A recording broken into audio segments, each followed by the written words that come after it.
స్వాగతం, సుస్వాగతం గాయత్రి జ్యోతిష్ కేంద్రానికి. నేను మీ వంశీ ఆస్ట్రో. శ్రీ వాల్మీకి విరచిత శ్రీమద్ రామాయణం బాలకాండ 71వ సర్గ.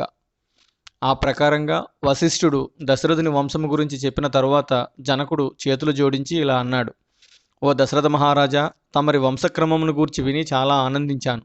కన్యాదాన సమయంలో వధువు యొక్క వంశమును గూర్చి కూడా వివరించడం సాంప్రదాయం. కాబట్టి మా వంశ చరిత్రను వివరిస్తాను, అవధరించండి. మాది మిథిలా నగరము. ఈ మిథిలా నగరము నిర్మించిన వాడు మిథి అనే చక్రవర్తి. మిథి నిమి చక్రవర్తి కుమారుడు. ఆయనే మా వంశమునకు మూలపురుషుడు. మిథిని జనకుడు అని కూడా పిలుస్తారు. ఆయనే మా వంశంలో మొట్టమొదటి జనకుడు. మిథి కుమారుడు ఉదావసువు. ఉదావసువుని కుమారుడు నందివర్ధనుడు. నందివర్ధని కుమారుడు సుకేతువు. సుకేతుని కుమారుడు దేవరాతుడు. దేవరాతుని కుమారుడు బృహద్రథుడు. బృహద్రథుని కుమారుడు మహావీరుడు. మహావీరుని కుమారుడు సుధృతి. సుధృతి కుమారుడు దుష్టకేతువు. ఆయన రాజర్షి. రాజర్షి అయిన దుష్టకేతువుకు కుమారుడు హర్యస్వుడు. హర్యస్వుని కుమారుడు మరుడు. మరుని కుమారుడు ప్రతింధకుడు. ప్రతింధకుని కుమారుడు కీర్తిరథుడు. కీర్తిరథుని కుమారుడు దేవమీఢుడు. దేవమీఢుని కుమారుడు విభుదుడు. విభుదుని కుమారుడు మహీద్రకుడు. మహీద్రకుని కుమారుడు కీర్తిరాతుడు. ఆయన కూడా రాజర్షి. రాజర్షి అయిన కీర్తిరాతునికి మహారోముడు జన్మించాడు. మహారోముని కుమారుడు స్వర్ణరోముడు. స్వర్ణరోముని కుమారుడు హ్రస్వరోముడు. ఆ హ్రస్వరోమునికి 2 కుమారులు పుట్టారు. అందులో పెద్దవాడు నేను. రెండవవాడు నా తమ్ముడు కుశధ్వజుడు. మా తండ్రి గారైన హ్రస్వరోమ మహారాజు నన్ను ఈ మిథిలా నగరమునకు రాజుగా చేశారు. నా తమ్ముని బాధ్యతను నాకు అప్పగించి ఆయన వనములకు వెళ్ళారు. కాలవశాత్తు నా తండ్రి గారు స్వర్గస్థులయ్యారు.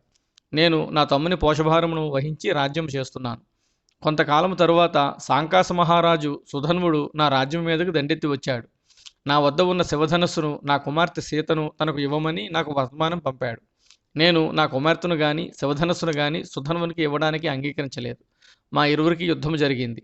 నేను సుధన్వుని యుద్ధంలో ఓడించి వధించాను. సాంకాసపురమును ఆక్రమించుకున్నాను.